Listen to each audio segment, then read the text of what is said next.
मेरे छोटे भाई बहन, तो कैसे हैं आप लोग। आशा करते सभी छोटे भाई बहन स्वस्थ होंगे, मस्त होंगे, अपनी पढ़ाई में एक नंबर तरीके से व्यस्त होंगे।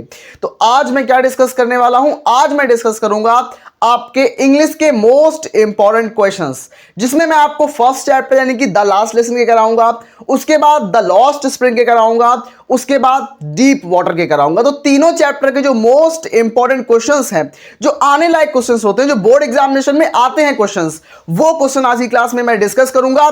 और हां, आगे बढ़ने से पहले मैं आप सभी छोटे प्यारे भाई बहनों को बता देना चाहता हूं कि 1 सितंबर से अगर मेरा स्मार्ट बोर्ड यहां पर आता है, अगर मेरा स्मार्ट बोर्ड अगर लगता है, तो अगर आप लोग मदद करोगे तो तभी यहां पर स्मार्ट बोर्ड लग पाएगा। और हां, आपके लिए एक सबसे बड़ा सरप्राइज है कि मैं 1 सितंबर से यहां पर एक सबसे बड़ी बेहतरीन YouTube पर सीरीज ला रहा हूं, जिसका नाम है सफलता सीरीज। और वो सफलता सीरीज जो होगी, आपको आपके बोर्ड एग्जामिनेशन में जो डर लग रहा है, आपको 2026 के लिए जो आपके अंदर डर बैठा हुआ है, उस डर को निकाल देगी। आपके अंदर एक कॉन्फिडेंस लाएगी, जिससे आप टॉपर बन पाओगे, और टॉपर बनने का सपना पूरा करेगी वो सीरीज।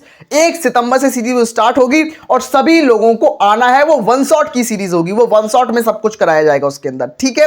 तो आइए डिस्कस करते हैं आज के क्वेश्चंस, लेकिन उस सीरीज में जुड़ना मत भूलना आप लोग, ठीक है। आइए शुरू करते हैं। हमारा फर्स्ट क्वेश्चन क्या होगा, हमारा फर्स्ट क्वेश्चन क्या है कि what did France feeling about M हैमिल।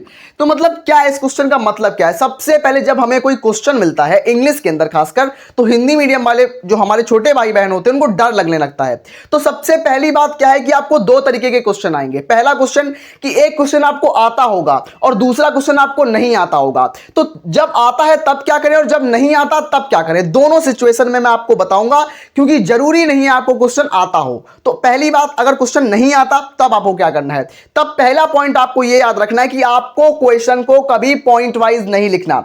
अगर आपको क्वेश्चन नहीं आता तो उसको हमेशा पैराग्राफ में लिखो। पैराग्राफ में लिखो तो एग्जामिनर के ऊपर ज्यादा ध्यान नहीं देगा वो, और आपको आधे नंबर देके चला जाएगा या आधे से ज्यादा नंबर दे देगा। आपका फायदा हुआ कि नहीं हुआ। ऐसे ही फिजिक्स केमिस्ट्री में भी रूल को यूज करना। भाई मैं सच बताऊं ना, एग्जाम जब पास आएगा ना, तो उस लेवल की आपकी तैयारी करा दूंगा। अगर आपको क्वेश्चन आता भी नहीं है, फिर भी हम एग्जामिनर को चकमा देके कैसे अच्छे नंबर स्कोर कर पाए, वो टिप्स भी आपको दूंगा, तब आपको एग्जाम में जाने दूंगा। ऐसा बिल्कुल नहीं कराऊंगा कि आपको, सही बताऊं ना, तो 80-85% जो लाना चाहता है ना, चुटकियों में आ जाएंगे, उसके चुटकी बजाते हुए आ जाएंगे। सच बता रहा हूं उस चीज के बारे में। तो क्वेश्चन क्या है कि what did France feeling about M Hamel. मतलब जो फ्रांस था, फ्रांस मतलब कौन है। फ्रांस एक 13-14 साल का एक स्कूल गोइंग बॉय है, फ्रांस, जो कि फ्रांस में रहता है। तो फ्रांस जो था, उसकी फीलिंग क्या थी, किसके बारे में, अबाउट एम हैमिल। तो फ्रांस की फीलिंग क्या थी एम हैमिल के बारे में, वो हमें बताना है आंसर में। तो कैसे हम लोग लिखेंगे आंसर, आइए देखते हैं। हमें आंसर इतना बड़ा ही लिखना है, हमें बहुत बड़ा आंसर नहीं लिखना होता। हमें आंसर, जो हमें 4 नंबर का आंसर लिखना होता है, वो मुश्किल से 50 से 60 शब्दों के बीच में ही लिखना है। उससे ज्यादा लिखोगे तो नंबर कटने लगेंगे, ठीक है। याद रखो इस चीज को। क्या लिखा है कि France to know that it was the last lesson in French language that M. Hamel would give them। इसका मतलब क्या है, इसका मतलब क्या है कि फ्रांस टू नो दैट, जब फ्रांस ने जाना कि हमारा ये लास्ट लेसन है, किसका, ये हमारा लास्ट लेसन है फ्रेंच लैंग्वेज का।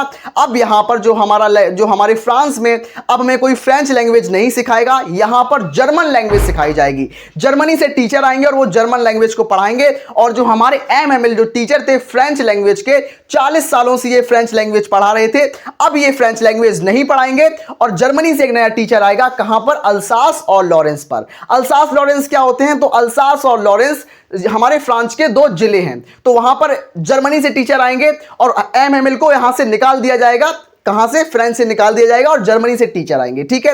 तो यहां पर हमें क्या बताना है कि जो फ्रेंच था वो एम हैमिल के बारे में कैसी फीलिंग रखता था, कैसी भावनाएं रखता था, ये बताना है। जब फ्रेंच को पता लगा, French to know that it was the last lesson, ये हमारा अंतिम पाठ है, किसका, फ्रेंच लैंग्वेज का, फ्रेंच भाषा का हमारा लास्ट लेसन है। जब ये फ्रेंच को पता लगा तो M Hamel would give them, M Hamel जो लास्ट क्लास जो थी, वो एम हैमिल खुद दे रहे थे बच्चों को, वो खुद फ्रेंड्स को, उनके क्लासमेट्स को खुद दे रहे थे, लास्ट क्लास उनको पढ़ा रहे थे, ठीक है।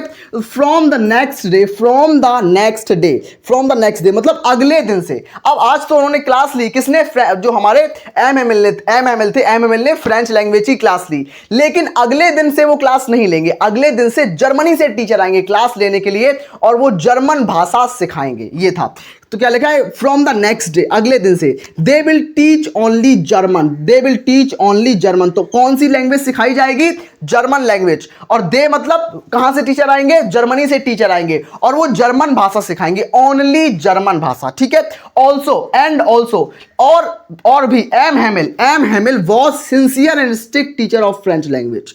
जो एम हेमिल है वो कैसे है, सिंसियर है, बहुत ज़्यादा सिंसियर है और स्ट्रिक्ट है, बहुत ज़्यादा स्ट्रिक्ट टीचर है, बहुत ज़्यादा सिंसियर है ऑफ फ्रेंच लैंग्वेज। किसके, फ्रांसीसी भाषा के, किसके हैं, फ्रांसीसी भाषा या फ्रेंच लैंग्वेज के बहुत ज़्यादा सिंसियर हैं, बहुत ज़्यादा स्ट्रिक्ट टीचर हैं, बहुत मतलब अंदर से बहुत अच्छे हैं, वो बहुत प्योर हार्टेड टीचर हैं और बहुत ज़्यादा देशभक्ति की भावनाएं उनके अंदर हैं। लेकिन अफसोस की बात यह है कि अब फ्रांस में अब फ्रेंच लैंग्वेज नहीं सिखाई जाएगी, वहां पर जर्मन लैंग्वेज सिखाई जाएगी और जर्मनी से टीचर आएंगे नए। ठीक है, आपको समझ में आ रहा होगा, सच बता रहा हूं, मन से पढ़ा रहा हूं और आप मन से पढ़ लोगे ना तो इंग्लिश के अंदर 90+ स्कोर करना बहुत बड़ी बात नहीं है। अगर राइटिंग अच्छी है तो आसानी से आप कर पाओगे। ठीक है, तो क्या लिखा है कि दिस टीचर, उसके बाद लास्ट में क्या लिखना है हमें, दिस टीचर मतलब यह शिक्षक जो थे, this teacher has been teaching there, वो यहीं पर जो टीचर थे एम हेमिल, वो यहीं पर फॉर 40 ईयर्स मतलब वो टीचिंग कर रहे थे यहां पर, कहां पर, वो अल्सास में रहकर के 40 सालों से पढ़ा रहे थे, वो अल्सास में 40 सालों से पढ़ा रहे थे। क्या पढ़ा रहे थे, फ्रेंच लैंग्वेज पढ़ा रहे थे। ठीक है, उसके बाद क्या लिखा है, the teacher has feeling of patriotism. Patriotism का मतलब क्या होता है, देशभक्ति। पैट्रियोटिज्म का मतलब क्या होता है, देशभक्ति, देशभक्ति होता है। ठीक है, तो उनके अंदर जो टीचर थे हमारे, जो हमारे एमएमएल टीचर थे, उनके अंदर कैसी भावनाएं थी, उनके अंदर देशभक्ति की भावनाएं थी। वो भी फ्रांसीसी भाषा को बहुत प्यार करते थे, उनकी एक मातृभाषा थी फ्रांसीसी भाषा, जो कि उनसे छीन ली गई थी। तो इसी में उन्होंने, जो हमारे फ्रेंच था वो एमएमएल के बारे में ये सब भावनाएं रखता था, ये सब सोचता था। तो आपको क्वेश्चन नंबर 1 अच्छे से समझ में आया होगा मेरे प्यारे छोटे भाइयों बहनों। अब मैं डिस्कस करता हूं क्वेश्चन नंबर 2। तो हाँ मेरे छोटे भाई बहन, तो अब मैं डिस्कस करने वाला हूं आप सभी लोगों के सामने दूसरे नंबर का क्वेश्चन। और मैं आपसे दोबारा बता दूं कि जो मैं क्वेश्चन करा रहा हूं वो सभी मोस्ट इंपॉर्टेंट क्वेश्चन हैं और बोर्ड 2026 में आने के लायक क्वेश्चन हैं। तो आपको इन सभी क्वेश्चंस को तैयार करना है, आज की ही क्लास में मैं आपको तैयार करा दूंगा। आइए देखते हैं दूसरा नंबर क्वेश्चन क्या है कि what changes did the order from the Berlin that day. मतलब व्हाट द चेंजेस, सबसे पहले आपको क्वेश्चन को हिंदी में सोचना होगा कि क्वेश्चन क्या लिखा है, उसकी हिंदी मीनिंग निकालो। उसके बाद अपने आंसर को अपने मन से बनाने की कोशिश करो। मन से कैसे बनाना है, हमें कीवर्ड्स को ढूंढना है, इस क्वेश्चन के अंदर कीवर्ड्स को ढूंढो और कीवर्ड्स के बेसिस पर आप चैप्टर की जो समरी आपने पढ़ी है, चैप्टर का एक्सप्लेनेशन आपने पढ़ा है, उसको बना के लिखो यार। ग्रामेटिकली मिस्टेक मत करो, बना के लिखो। कैसे बनाना है दिखाता हूं, मैंने भी ये बना के ही लिखा है और आपको बना के ही लिखना है ऐसे ही। और बनाना नहीं है कि उसमें कुछ भी बना दो, बनाना वही है जो चैप्टर के रिलेवेंट हो। ठीक है, तो क्या है कि व्हाट चेंजेस, क्या चेंजेस आए, did the order from Berlin, जो बर्लिन से ऑर्डर आया था दैट डे, उस दिन क्या चेंजेस आए। दैट डे का मतलब उस दिन क्या चेंजेस आए, कहां पर, स्कूल में। उस दिन क्या चेंजेस आए स्कूल में जब ऑर्डर आया था बर्लिन से, जर्मनी से जो ऑर्डर आया था कि यहां पर अब फ्रेंच लैंग्वेज नहीं सिखाई जाएगी, यहां पर केवल और केवल जर्मन लैंग्वेज सिखाई जाएगी। तो वहां पर स्कूल में क्या क्या चेंजेस दिखाई दिए वे हमें बताने हैं। तो आंसर में हमें क्या लिखना है, एम हेमिल। एम हेमिल कौन है, एम हेमिल हमारे टीचर हैं, फ्रांस के टीचर हैं। तो क्या है कि M Hamel put on his best dresses. जो एम हेमिल थे, जो टीचर थे, वो हमेशा एक नॉर्मल कपड़े पहनते थे, लेकिन जब कोई बहुत बड़ी ओकेजन होता था या कोई समारोह होता था तब वो बहुत अच्छे कपड़े पहनते थे। लेकिन उस दिन उन्होंने बहुत नए कपड़े पहने हुए थे, बहुत अच्छे कपड़े पहने हुए थे। क्या था कि M Hamel put on his best dresses, और उन्होंने अपने बहुत अच्छे ड्रेसेस पहन रखे थे। किसने, एम हेमिल ने। हिज ब्यूटीफुल ग्रीन कोट, और उन्होंने बहुत अच्छा सा हरे रंग का एक कोट पहन रखा था जो कि बहुत सुंदर सा कोट था और यूजुअली वो उसको नहीं पहनते थे। वो बहुत कोई समारोह वगैरह होता था, कोई सेरेमनी होती थी तभी वो पहनते थे, वो सामान्य तौर पर नहीं पहनते थे। लेकिन उस दिन उन्होंने अपना ग्रीन कोट, अपना ब्यूटीफुल ग्रीन कोट पहन रखा था। उसके बाद हिज फ्रिल्ड शर्ट, और उनकी फ्रिल्ड शर्ट भी उन्होंने पहन रखी थी। उसके बाद लिटिल ब्लैक सिल्क कैप, और उन्होंने अपनी उनकी जो कैप थी, उनकी जो कैप होती थी वो सिल्क की जो कैप थी, रेशम की कैप थी, वो उन्होंने पहन रखी थी। यहाँ पर बताया जा रहा है, इसलिए वो थोड़ा अनयूजुअल लग रहा था। ठीक है, whole school seems to strange and solemn. Whole school का मतलब पूरा जो विद्यालय था, जो पूरा स्कूल था, बहुत स्ट्रेंज, बहुत सीम्ड सो स्ट्रेंज का मतलब बहुत विचित्र लग रहा था। क्या? पूरा स्कूल जो था बहुत विचित्र लग रहा था। और सैलमन का मतलब बहुत गंभीर लग रहा था। जो स्कूल था बहुत सन्नाटा छाया हुआ था स्कूल के अंदर। पीछे उनके बैक बेंचेस जो पड़ी रहती थी हमेशा खाली रहती थी, लेकिन वहां पर बूढ़े बुजुर्ग बैठे हुए थे गांव के, वो सब था। क्या था कि the whole school seemed so strange and solemn. जो पूरा स्कूल था वो ऐसा प्रतीत हो रहा था कि बहुत ज़्यादा विचित्र लग रहा था और बहुत गंभीर ऐसा लग रहा था। स्कूल बहुत गंभीरता थी, सीरियसनेस थी स्कूल के अंदर। उसके बाद ऑन द बैक बेंचेस का मतलब जो पीछे बेंचेस पड़ी रहती हैं। हमारे स्कूल में देखा होगा आपने, क्लास में देखा होगा कि आपके स्कूल में बहुत सारी बेंचेस होती हैं। अब आगे की बेंचेस भर जाती हैं लेकिन पीछे की बेंचेस खाली रहती हैं। तो जो खाली बेंचेस रहती हैं वो हमेशा खाली रहती थी। लेकिन उस दिन क्या था, जो ऑर्डर आया था हमारे पास बर्लिन से कि अब फ्रांस में केवल जर्मन सिखाई जाएगी। तो आसपास के जो गांव के लोग थे वो भी स्कूल में आए थे और अपनी अपनी किताबें लेके आए थे। किसकी? फ्रेंच लैंग्वेज की किताबें लेके आए थे, जिनको प्राइमर्स कहते हैं। ठीक है, तो इसमें बताया गया है कि on the back benches that were always empty, जो कि हमेशा खाली रहती थी। और बट मतलब लेकिन, but the elder villagers sitting quietly like the kids. इसका मतलब क्या है? लेकिन उस दिन क्या हुआ कि जो द एल्डर्स विलेजर्स, जो वहाँ के गांव के जो विलेजर्स थे, जो एल्डर विलेजर्स थे, जो बड़े बुजुर्ग थे गांव के, वो सिटिंग क्विटली, बहुत शांति से, बिल्कुल चुपचाप बैठे हुए थे पीछे वाली सीटों पर, लाइक द किड्स, एक बच्चे के जैसे एक बच्चा बैठता है ना, बिल्कुल चुपचाप, बिल्कुल मौन धारण किए हुए, बिल्कुल चुपचाप बैठे हुए थे बैक बेंचेस पर। With primer in their hand, वो अपने विद प्राइमर का मतलब क्या होता है? अपनी किताब को साथ में लिए बैठे थे, with primer in their hand, और वो अपने हाथों में अपनी किताब को लेकर बैठे हुए थे। वो जानते थे कि ये उनका अंतिम दिन है, ये उनकी फ्रेंच लैंग्वेज का अंतिम दिन है, और उसके बाद अपनी मातृभाषा, अपनी फ्रेंच लैंग्वेज, अपनी मदर टंग को दोबारा नहीं बोल पाएंगे, नहीं सीख पाएंगे। और यहाँ पर जो हमारे फ्रेंच में अब और केवल जर्मन भाषा सिखाई जाएगी, इसलिए वो आए थे, स्कूल में आए थे, और अब उनको अपनी मातृभाषा को एक सम्मान अदा करने के लिए आए थे वो लोग। ठीक है, तो अब बढ़ते हैं क्वेश्चन नंबर 3 की तरफ। तो हाँ मेरे छोटे भाई बहन, तो अब मैं डिस्कस करने वाला हूं आप सभी लोगों के सामने तीसरे नंबर का क्वेश्चन, और शुरू से लेकर अंत तक मेरे साथ बने रहना, और जितने प्रश्न मैं करा रहा हूं वो जरूर आप लोग नोट डाउन करना, उनको समझना और सीखना कि कैसे कैसे क्वेश्चन आते हैं, कैसे कैसे उनके आंसर हम लोग लिखते हैं। सब कुछ बता रहा हूँ, विद सॉल्यूशन आपको दे रहा हूँ मैं। ठीक है, तो आपको एक सेकेंड रुकना आप लोग। ठीक है। तो क्या क्वेश्चन है कि what is Saheb looking in garbage, where has he come. Question क्या बोल रहा है कि व्हाट इज साहिब, साहिब कौन है। अब हम बात कर रहे हैं यहाँ पर लॉस्ट स्प्रिंग की। साहिब कौन है? साहिब आलम की बात चल रही है। जो साहिब आलम होता है वो what is Sahib Alam looking in garbage. Garbage का मतलब होता है कूड़े कचड़े का ढेर, गार्बेज डंप्स, कूड़े कचड़े का ढेर। तो वहां पर वो लोग, जो हमारा साहिब है, वहां पर क्या खोज रहा है, क्या ढूंढ रहा है। And where has he come from, तो जो हमारा साहिब है वो कहाँ से आया है। पहली बात ये क्वेश्चन, कूड़े के ढेर में साहिब क्या ढूंढ रहा है, और साहिब कहाँ से आया है, मतलब किस देश से आया है। साहिब हमारी कंट्री का नहीं है, साहिब बांग्लादेश से आया है। तो बांग्लादेश से वो भारत क्यों आया, इसके पीछे का रीजन भी हमें बताना है। दूसरी बात, साहिब कूड़ा कचड़ा बीनता है, तो कूड़े कचड़े के ढेर में वो क्या ढूंढता है वो हमें बताना है। तो आंसर हमें क्या लिखना है कि Sahib is looking for gold in garbage. मतलब गार्बेज का मतलब होता है कूड़ा कचड़ा, तो साहिब कूड़े कचड़े में क्या ढूंढता है, तो आंसर में लिखा है गोल्ड ढूंढता है। क्या बोलता है कि Sahib is looking for gold in garbage. Gold का मतलब क्या होता है भैया? सोना। गोल्ड मतलब आपने तो सुना है, नहीं, यहां पर गोल्ड का मतलब सोना नहीं होता। गोल्ड का मतलब होता है कि सोर्स ऑफ सर्वाइवल, मतलब उनको उनके खाने के लिए चीजें मिल जाती हैं, मतलब उनको एक रुपए या 10 रुपए के नोट मिल जाते हैं, या जूते चप्पल मिल जाते हैं, मतलब उनके जीवन को सोर्स ऑफ सर्वाइवल देने के लिए जो चीजें मिलती हैं उनको वो गोल्ड बोलता है, यही है गोल्ड। तो ये क्वेश्चन यहां से आ सकता है कि गोल्ड उसने क्यों बोला इसको। तो गोल्ड का मतलब है उसके दैनिक जीवन की जो काम, रोजमर्रा की चीजें वहां से मिल जाती हैं उसको। ठीक है, बस इसका मतलब यही है कि Sahib has come from Bangladesh. तो साहिब कहां से आया कि Sahib has come from Bangladesh. अब बांग्लादेश कहां है? तो बांग्लादेश भारत का एक पड़ोसी राज्य है, और वहां पर क्या था, ये वहां पर ढाका में रहता था। ढाका में क्यों रहता था इसका जो घर था वो बहुत ग्रीन फील्ड्स, बहुत हरे भरे मैदानों के बीच में था, और वहाँ पर बहुत ज़्यादा तूफान आते थे और बहुत ज़्यादा आंधी तूफान आते थे, इसलिए वहाँ पर इसका घर और इसका खेत बिल्कुल तबाह हो गए थे।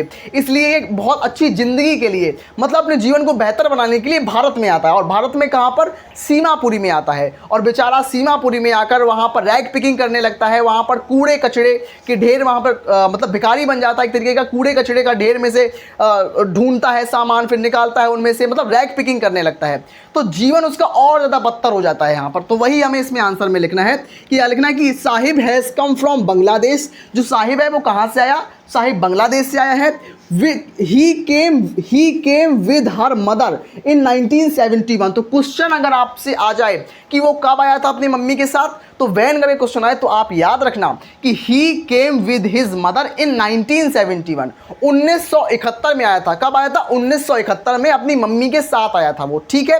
फिर उसके बाद लिखना है कि his house was set in between green fields of Dhaka.